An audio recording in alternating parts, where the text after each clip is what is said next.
Imagine the future, a utopian world of peace and prosperity, perhaps. Well, not according to the Bible. The biblical future is a very different place. A world filled with chaos, calamity, and the occasional Antichrist. But what actually happens in the Bible's vision of the future? Why is it so dark and apocalyptic?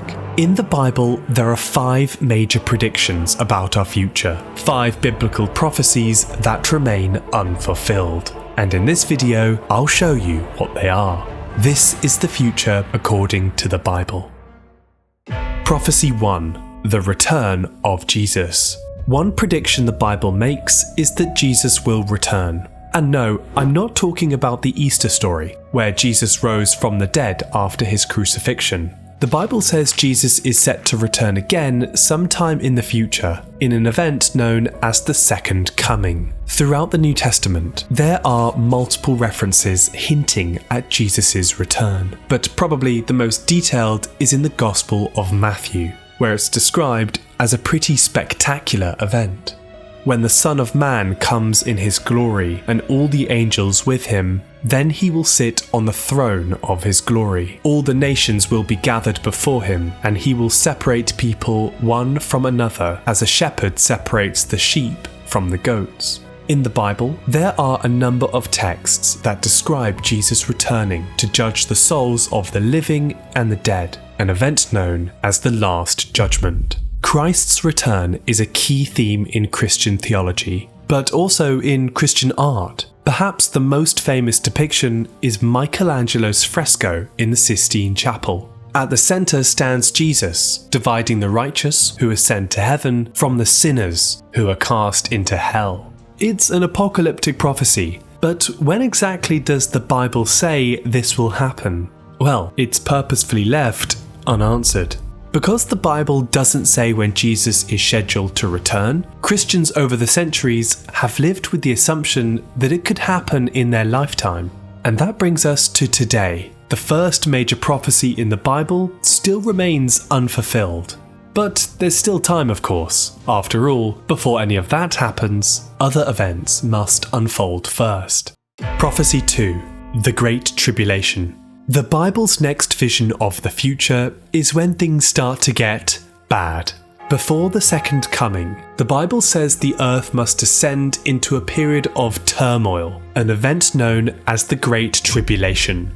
The Gospels lay out 3 major signs that will mark this period.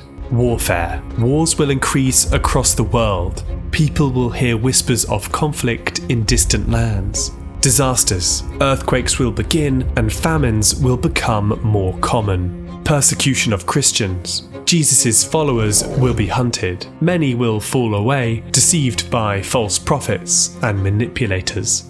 During this time, the world will spiral into instability, lurching from one catastrophic event to the next.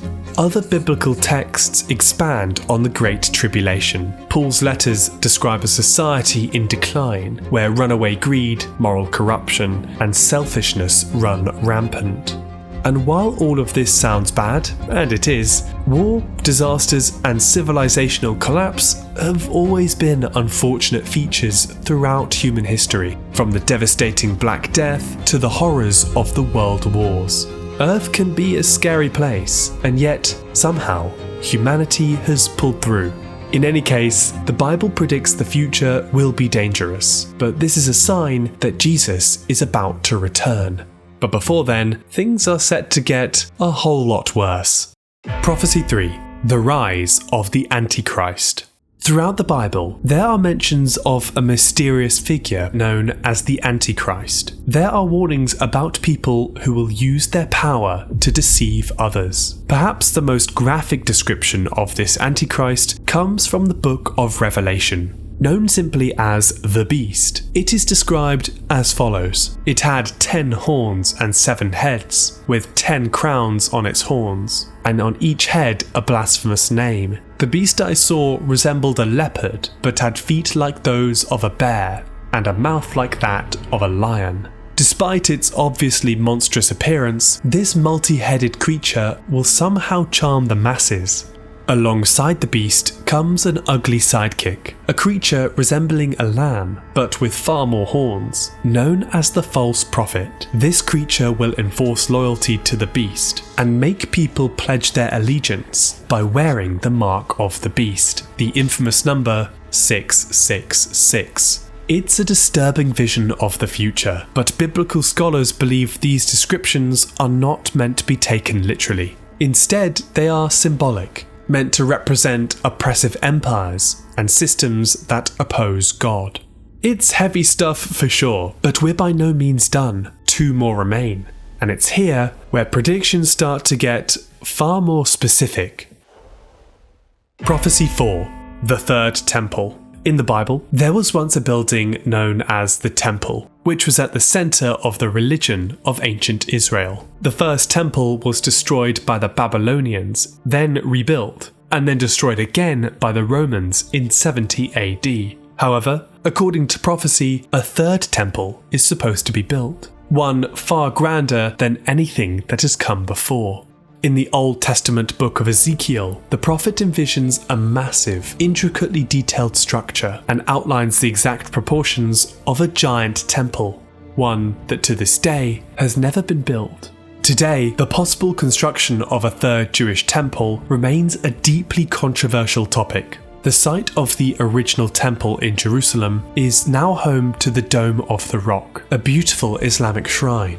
Constructing a new temple could mean its possible demolition. If building a third temple is part of the end of the world timeline, maybe we should exploit a biblical loophole and avoid its construction altogether. Just a thought. Prophecy 5. Armageddon. You've heard the phrase, the war to end all wars, but Armageddon would truly be the war to end all wars. In several biblical texts, there is mention of a massive, cataclysmic battle at the end of time, one led by Satan and the forces of evil, while the other led by God and his angels. There are various descriptions of this battle, but it is said to take place somewhere in the Middle East, specifically on the outskirts of Jerusalem. In the book of Revelation, the armies are said to gather at a place called Har Megiddo, better known as Armageddon. Interestingly, there are descriptions outside the Bible as well. One example comes from the Dead Sea Scrolls. In the aptly named War Scroll, there's a vivid description of a final battle between the mysterious Sons of Light and the Sons of Darkness. Ancient texts like these provide a blueprint for some biblical stories and show just how widespread these dark prophecies were in the ancient world. The Bible is full of prophecies and predictions, and these 5 mark its loose ends, the unfulfilled prophecy, according to the Bible. Something you've probably noticed is that many of these images are overwhelmingly dark, from disasters and wars to multi-headed antichrists. Why are these predictions so frightening? In the years when these texts were written, many early Christian communities believed that they themselves were living in the end times, and they were simply describing the world around them, from corrupt Roman emperors to their own persecution. These frightening visions had a purpose. They showed early Christians that the chaos in their world was ultimately part of God's plan, one that would eventually lead the faithful to heaven. In this way, maybe the Bible's vision of the future actually provides comfort. Just as they were back then, these biblical predictions have remained relevant across time. While the Bible's vision of the future may be dark, it's always good to know what's out there. If you'd like to learn more, I've crafted together this survival guide to the biblical apocalypse, which explores the contents of the book of Revelation. Better to be safe than sorry, right? Hey, thanks for watching. I really hope you enjoyed this one. If you like this video and want to see more, why not subscribe? A like and a comment also go a really long way. I look forward to seeing you next time. Goodbye.